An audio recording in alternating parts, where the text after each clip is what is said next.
Hello बच्चों, यदि आप क्लास 10वीं के छात्र हैं और आप बोर्ड एग्जाम की तैयारी कर रहे हैं और अभी तक आपने साइंस में किसी भी चैप्टर का नोट्स नहीं बनाया है या मोस्ट इंपोर्टेंट क्वेश्चन नहीं लिखा है, तो अब आपको टेंशन नहीं लेना, क्योंकि इस चैनल पर मैं आज की इस वीडियो में चैप्टर 2 का मोस्ट इंपोर्टेंट नोट्स लेकर आ चुका हूं। डिटेल्स नोट्स है, इसके पीछे वीडियो में मैंने चैप्टर 1 का भी नोट्स दे दिया है, आप जाकर देख सकते हैं। आज की इस वीडियो में चैप्टर 2 का नोट्स दूंगा, फ्री ऑफ कॉस्ट दूंगा। इसका पीडीएफ कहाँ मिलेगा, कैसे मिलेगा, मैं आपको सब बताऊंगा वीडियो में। आपको इस वीडियो को पूरा अंत तक देखना है और मैं इस नोट्स को किस लेवल से बनाया हूं वो भी बताता हूं। इस नोट्स को पूरा एनसीईआरटी बेस्ड बनाया गया है ताकि आपके एग्जाम में इससे बाहर नहीं जाए, और जो जो क्वेश्चन आपके लिए मोस्ट इंपोर्टेंट हो सकते हैं मैंने सब मेंशन किया है, ताकि आपको चैप्टर 2 में जो क्वेश्चन मैंने मोस्ट इंपोर्टेंट लिखा है केवल उसको आपको तैयारी करके जाना है, बाकी कुछ नहीं तैयारी करना है। ठीक है, तो मैं इस वीडियो में बताऊंगा कि चैप्टर 2 का कौन कौन क्वेश्चन है जिसको आपको हर हाल में किसी भी तरह आपको रट कर याद करके समझ कर जाना ही जाना है, ताकि आपका पेपर बेस्ट हो सके। यदि आप साइंस के पेपर में बाबू 95 प्लस का सपना देखा है, तो आपको सभी सब्जेक्ट का मतलब सभी चैप्टर का नोट्स होना चाहिए। क्या होना चाहिए? सबसे पहले आपको नोट्स होना चाहिए, तभी तो आप तैयारी करेंगे। तो मैं सभी सब्जेक्ट का आपको नोट्स प्रोवाइड कर रहा हूं इस चैनल पर। ठीक है, तो आपको इस चैनल को सब्सक्राइब करके जरूर रख लेना है ताकि सभी सब्जेक्ट का नोट्स मिल सके, इंपॉर्टेंट क्वेश्चन मिल सके। तो यदि आपको नोट्स चाहिए तो सब्सक्राइब करके जरूर रख लीजिएगा, क्योंकि यदि आपको अच्छा से करना है तो सबसे पहले उसका नोट्स होना चाहिए। ठीक है, तो ये आपका साइंस का चैप्टर 2 का नोट्स है, इसके पीछे मैंने चैप्टर 1 का दे दिया है। काफी बच्चे मैसेज करके चैप्टर 1 का नोट्स प्राप्त कर चुके हैं। आपकी अब बारी है, आप भी मैसेज कीजिएगा, आपको भी नोट्स चैप्टर 1 और चैप्टर 2 का दोनों का मिल जाएगा। फिर अगले वीडियो में 3 का ऐसे सभी चैप्टर का मैं आपको नोट्स प्रोवाइड करा दूंगा। ठीक है, तो बाकी यदि आप 95 प्लस का सपना देखें तो आपके पास नोट्स होना चाहिए और एकदम बेहतरीन लेवल का नोट्स होना चाहिए जिससे बाहर न जाए। तो वही बेहतरीन लेवल आप देख सकते हैं कि मैंने किस तरह बनाया और कितना हाईलाइट करके बनाया है, और इससे बाहर तो जा ही नहीं सकता। आप पहला टॉपिक पढ़ लीजिए, अम्ल के बारे में पढ़ लीजिए। अम्ल के बारे में पूरा मैंने डिटेल्स में लिख दिया है कि इससे बाहर जा सकता है, बिल्कुल नहीं जा सकता है, बिल्कुल नहीं जाएगा बाबू, टेंशन नहीं लेना है, इससे बाहर नहीं जाएगा। ठीक है, तो यदि आप 95 प्लस का सपना देखें तो आपको नोट्स बेहतर होना चाहिए। नोट्स कहाँ मिलेगा? मैं दूंगा अपने व्हाट्सअप नंबर पर, नंबर क्या है मैं अंत में बताऊंगा। उसमें पहले बता दूं कि यदि आप इस नोट्स को एकदम याद कर लेते हैं, समझ लेते हैं, तो इससे एक भी क्वेश्चन बाहर नहीं जाएगा इस चैप्टर से। ठीक है, तो चलिए वीडियो की स्टार्ट करते हैं। बाकी मैं बताता हूं कि आपको कौन कौन इसमें क्वेश्चन इंपॉर्टेंट है, फिर आपको नोट्स कहाँ मिलेगा मैं बताता हूं। ठीक है, देखिए आपका चैप्टर आपका क्लास 10th विज्ञान अध्याय 2 है, जिसका नाम है अम्ल, क्षारक एवं लवण। ठीक है, बोर्ड परीक्षा के लिए संपूर्ण एवं विस्तृत हस्तलिखित नोट्स है। ठीक है, मैं हाथ से लिखा हूं लेकिन प्रिंटेड करके निकाला हूं इसको। ठीक है, पहला आपका टॉपिक है अम्ल और क्षारक का बेसिक परिचय। ठीक है ना, पहला आपका टॉपिक है अम्ल और क्षारक का बेसिक परिचय, जो आपको पता होना चाहिए। इससे आपका 4 नंबर का प्रश्न पूछ देता है कि अम्ल का परिभाषा लिखिए। अम्ल का परिभाषा लिखिए तो देखिए ध्यान सुनिएगा कि ये शब्द लैटिन भाषा के एसिडस से बना है, जिसका अर्थ है खट्टा होता है। ठीक है, ये आप पढ़ सकते हैं। बाकी इसमें जो आपको वैज्ञानिक परिभाषा दिया जाए कि अम्ल का परिभाषा लिखिए, तो आपको ये लिखना है, यही परिभाषा लिखना है कि जब अम्ल को पानी में घोला जाता है तो यह वियोजित होकर हाइड्रोजन आयन, जिसको बोलते हैं H+ या हाइड्रोनियम आयन H3O+ प्रदान करता है। ये भी मोस्ट इंपोर्टेंट क्वेश्चन है। मैं बताते चलता हूँ कौन इस क्वेश्चन में मोस्ट इंपोर्टेंट है, उसको जरूर तैयार करना है। ठीक है, ये वाला क्वेश्चन मोस्ट इंपोर्टेंट है कि अम्ल का परिभाषा लिखिए। ठीक है, फिर आपको आता है कि प्रबल अम्ल और दुर्बल अम्ल का क्या लिखिए, उदाहरण लिखिए। ठीक है, तो आपको याद रखना प्रबल अम्ल क्या होता है, HCl जिसको बोलते हैं हाइड्रोक्लोरिक अम्ल। दूसरा होता है H2SO4 जिसको बोलते हैं सल्फ्यूरिक अम्ल। तीसरा होता है नाइट्रिक अम्ल जिसको बोलते हैं HNO3। ठीक है, तो आपके प्रबल अम्ल क्या हो गए, कुछ उदाहरण हो गए। ठीक है, बाकी अगला है दुर्बल अम्ल। दुर्बल अम्ल भी याद करना है, होता है एसिटिक अम्ल जिसको बोलते हैं सिरिका। ठीक है, जिसका सूत्र होता है CH3COOH। इसको याद रखना है कि एसिटिक अम्ल या सिरिका का सूत्र होता है, आपको 1 नंबर में डायरेक्ट पूछ देगा। ठीक है, बाकी दूसरा है सिट्रिक अम्ल जिसको नींबू या संतरा बोलते हैं। ठीक है, तो अगला टार्टिक अम्ल जिसको इमली में जो अम्ल पाया तो टार्टिक अम्ल होता है। दूसरा फार्मिक अम्ल, चींटी के डंक में जो आपका अम्ल पाया था वो क्या होता है, फार्मिक अम्ल होता है। तो इसको आप याद रखना, ये प्रबल अम्ल हो गए, ये क्या हो गए, दुर्बल अम्ल हो गए। ठीक है, अब अगला है तनुकरण। क्या है तनुकरण? जल में अम्ल मिलाने की प्रक्रिया को तनुकरण कहते हैं। एग्जाम आता है, यह अत्यधिक उष्माक्षेपी प्रक्रिया है, इसीलिए हमेशा जल में धीरे धीरे अम्ल मिलाना चाहिए।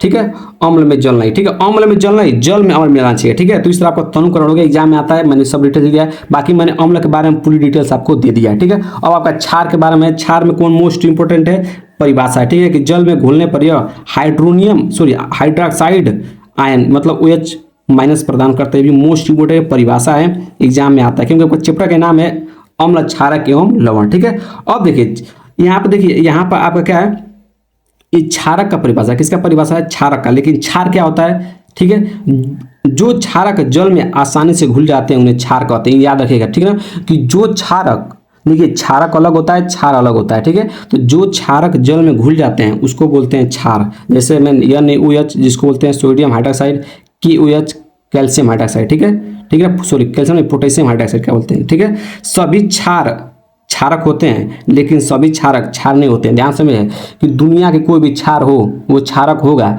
लेकिन अगर कोई क्षारक है तो जरूरी नहीं कि क्षार भी होगा। ठीक है, तो ये आपको पॉइंट मैंने हाईलाइट करके लिखा है, ताकि एग्जाम में प्रश्न पूछेगा तो आप इसका आंसर दे सकते हैं। ठीक है, तो देखिए मैंने मेन पॉइंट को एकदम हाईलाइट किया है ताकि आपको जरूर से जरूर याद करना है। ठीक है, अब आपका प्रबल क्षारक का क्या लिखना है आपको, प्रबल क्षारक का उदाहरण आता है तो भी याद रखिएगा, दुर्बल क्षारक का वो भी याद रहेगा। ठीक है, अगला पॉइंट आपका सूचक क्या है, सूचक क्या होता है। ठीक है, तो सूचक में क्या है, अम्ल और क्षार की पहचान। सूचक क्या करता है, अम्ल और क्षार की पहचान करता है। जैसे मान लीजिए कि बहुत से ऐसे क्या होते हैं, बहुत से ऐसे पदार्थ होते हैं, बहुत से ऐसे रसायन होते हैं जिनको हम चक कर ये नहीं बता सकते हैं कि क्या है, कौन क्षार है, कौन अम्ल है, कौन उदासीन है। ठीक है, तो चक नहीं बता सकता है, चक कर नहीं बताया जा सकता है, इसलिए हमने क्या बनाया, सूचक बनाया। वैज्ञानिकों ने क्या बनाया, सूचक बनाया।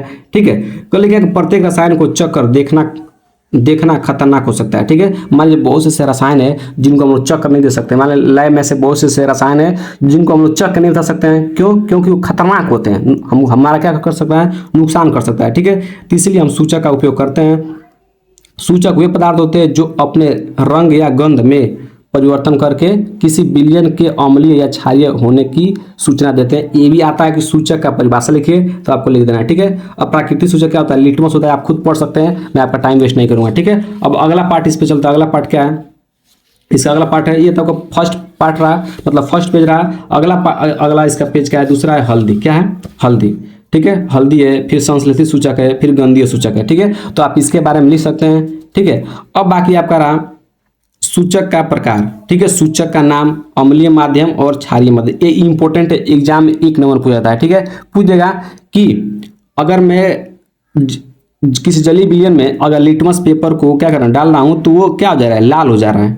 तो कौन सा अम्ल है, तो कौन सा, सॉरी कौन क्या है वो जलीय विलयन क्या है, अम्लीय की क्षारीय है, तो कहोगे अम्लीय। ठीक है, कि जब किसी लिटमस पेपर को पानी में डालते हैं तो उसका रंग लाल हो जाता है, तो कौन सा अम्ल होगा, अम्लीय। अगर उसमें नीला हो जा रहा है तो क्षारीय होगा। ठीक है, हल्दी जो हल्दी होता है उसका अम्लीय में कैसा रंग होता है, पीला होता है, मतलब कोई परिवर्तन नहीं होता है। मतलब जब अब हल्दी को आप अम्ल में डालेंगे तो उसमें कोई परिवर्तन नहीं होगा। ठीक है, लेकिन वही जब हल्दी को क्षारीय माध्यम डालेंगे तो क्या हो जाएगा, लाल भूरा हो जाएगा। ठीक है, वही फिनाइथिलीन है, इसको आप लिख सकते हैं। ठीक है, बाकी आपको इंपॉर्टेंट है ये कि जब लिटमस पेपर को अम्लीय माध्यम में डालते हैं तो लाल हो जाता है, और जो क्षारीय माध्यम में डालते हैं तो क्या होता है, नीला हो जाता है। ये वाला पहला पॉइंट इंपॉर्टेंट है, इसको आपको याद रखना है। ये इंपॉर्टेंट पॉइंट है, इसको आपको याद रखना, एग्जाम में बार बार 1 नंबर पूछा जाता है। ठीक है, अगला है अम्ल और क्षारक के रासायनिक गुण, मोस्ट इंपॉर्टेंट है और टॉपिक है अम्ल एवं क्षारक रासायनिक गुण। पहला क्या है कि धातु के साथ अभिक्रिया। ठीक है, तो धातु से क्रिया, अम्ल तथा क्षारक दोनों धातु से क्रिया करके लवण और हाइड्रोजन गैस बनाते हैं। एक कैसे मैंने सबका लिख दिया, ये अम्ल के साथ अभिक्रिया करता है तो क्या बनता है, और क्षारक के साथ अभिक्रिया करता है तो क्या बनता है, मैंने सब लिख दिया है। ठीक है, और यहाँ पर हाइड्रोजन गैस का परीक्षण है, इंपॉर्टेंट में आता है, एग्जाम में आता है, तो इसलिए मैं इसको हाईलाइट करके लिख दिया हूँ ताकि आप इसको याद कर सकें। ठीक है, दूसरा अभिक्रिया क्या है, धातु कार्बोनेट एवं धातु हाइड्रोजन कार्बोनेट के साथ अभिक्रिया। तो याद रखिएगा, विशेष ध्यान दे, केवल अम्ल इनके साथ अभिक्रिया करते हैं, क्षारक कोई अभिक्रिया नहीं करते हैं। मतलब धातु कार्बोनेट या धातु हाइड्रोजन के साथ केवल अम्ल अभिक्रिया करते हैं, क्षारक नहीं करते हैं। ठीक है, तो ये भी आप दूसरा लिख सकते हैं। आता एग्जाम में कि अम्ल या क्षारक के दो रासायनिक गुण लिखिए, तो आपको पहला लिख देना है, ये दूसरा लिख देना है। ठीक है, बाकी मैंने बता दिया है। ठीक है, अब हम बढ़ेंगे प्रश्न नंबर, आगे बढ़ते हैं। ठीक है, तीसरा है धातु हाइड्रोजन कार्बोनेट, मतलब धातु हाइड्रोजन कार्बोनेट से क्रिया कराएं, अभी बताया था। ठीक है, फिर तीसरा ऑप्शन उदासीनीकरण अभिक्रिया, वेरी मोस्ट बोलेंगे, very most IMP important question. ये वाला क्वेश्चन आपको रट के जाना कि उदासीनीकरण अभिक्रिया कहते हैं, हर साल प्रश्न पूछेगा, लिख कर लीजिए, हर साल प्रश्न पूछेगा कि उदासीनीकरण अभिक्रिया किसे कहते हैं, बताइए। ठीक है, तो जब अम्ल और क्षारक आपस में अभिक्रिया करते हैं तो एक दूसरे को प्रभाव को समाप्त करके लवण तथा जल बनाते हैं। वही क्या कहता है, उदासीनीकरण क्रिया कहलाते हैं। ठीक है, देखिए अम्ल और जब क्षारक आपस में क्रिया करते हैं तो लवण तथा जल बनता है। इसका मैंने एग्जाम्पल लिखा है, एग्जाम्पल भी आपको याद रखना है। ठीक है, HCl क्या अम्ल है, ये क्या है क्षारक है। ठीक है, इन दोनों का आपस में क्रिया करके क्या बनाते हैं, आपका लवण तथा जल बनाते हैं। NaCl क्या है, नमक का सूत्र है, ये जो लवण है, H2O क्या है, जल है, तो जल बनाते हैं। ठीक है, अगला धात्विक एवं अधात्विक ऑक्साइड आप देख सकते हैं। ठीक है, बाकी यहाँ पर अगला इंपॉर्टेंट चीज़ है pH स्केल। ठीक है, आप क्या देखना कि जो pH स्केल होते हैं, देखिए बेहतरीन लेवल का नोट्स है ये, देखिए कितना एकदम बनाया गया। ठीक है, ठीक है, ध्यान से देखिएगा। pH जो स्केल होता है उस पर 0 से लेके 14 तक का मान अंकित रहता है। ठीक है, मतलब 0 से लेकर 14 तक लिखा रहता है, जिसमें जो 7 होता है, जो 7 से कम होता है वो अम्लीय होता है, और जो 7 से अधिक होगा वो क्षारीय होगा, और जो 7 के बराबर होगा वो क्या होगा, उदासीन होगा। जो आपका pH स्केल होता है उस पर 0 से लेकर 14 तक अंक लिखे होते हैं। मान लीजिए pH स्केल है, ठीक है, ये pH स्केल है, इस पर 0 से लेकर 14 तक अंक लिखे रहेंगे। 7 पर क्या होता है, 7 पर एकदम जब 7 आएगा, किसी बिलियन का यदि मान 7 आ रहा है तो उदासीन होगा, और 7 से कम आएगा तो अम्लीय होगा, और 7 से अधिक आएगा तो क्षारीय होगा। ठीक है, आपको इसको याद रखना है, इसको आपको खुद से पढ़ लेना है, नोट्स आपको मैं दे दूंगा। ठीक है, बाकी अगला क्या है, अगला है आपको, अगला यहाँ पे आपको अम्लीय वर्षा। अब अगला इसमें पूछता है कि इसमें अगला पूछता है कि बहुत बार पूछा एग्जाम में, हर साल पूछता है कि दैनिक जीवन में pH का महत्व, दैनिक जीवन में pH का क्या महत्व है आपको बताना है। ठीक है, तो पहला है पौधे और पशुओं की संवेदनशीलता, इसके बारे में आपको लिख देना है। फिर दूसरा है अम्लीय वर्षा, तीसरा है पाचन तंत्र, चौथा है दंत क्षय, पशुओं तथा पौधों द्वारा आत्मरक्षा। अगला टॉपिक है साधारण नमक से बनने वाले 5 मुख्य रासायनिक, ये भी मोस्ट इंपोर्टेंट प्रश्न है। ठीक है, पहला है सोडियम हाइड्रोक्साइड, मतलब क्लोर क्षार प्रक्रिया, मोस्ट इंपोर्टेंट प्रश्न ये वाला है, पूछ देता है क्लोर क्षार प्रक्रिया किसे कहते हैं, तो आपको इतना लिख देना है। फिर अगला है विरंजक चूर्ण, मोस्ट इंपोर्टेंट, ये भी मोस्ट इंपोर्टेंट है बोर्ड एग्जाम के लिए। बोलेगा कि विरंजक चूर्ण का रासायनिक नाम क्या है, उसके निर्माण की विधि लिखिए और उसका उपयोग लिखिए, यही पूछेगा। ठीक है, तो पूरा टॉपिक यहाँ से क्लियर हो गया। ठीक है, अगला है बेकिंग सोडा, ये भी मोस्ट इंपोर्टेंट सवाल है, मोस्ट इंपोर्टेंट क्वेश्चन है। बोलेगा बेकिंग सोडा का रासायनिक नाम, निर्माण लिखिए, और क्या लिखिए, निर्माण लिखिए। फिर क्या बोलेगा, निर्माण बोल देगा। ठीक है, फिर बोलेगा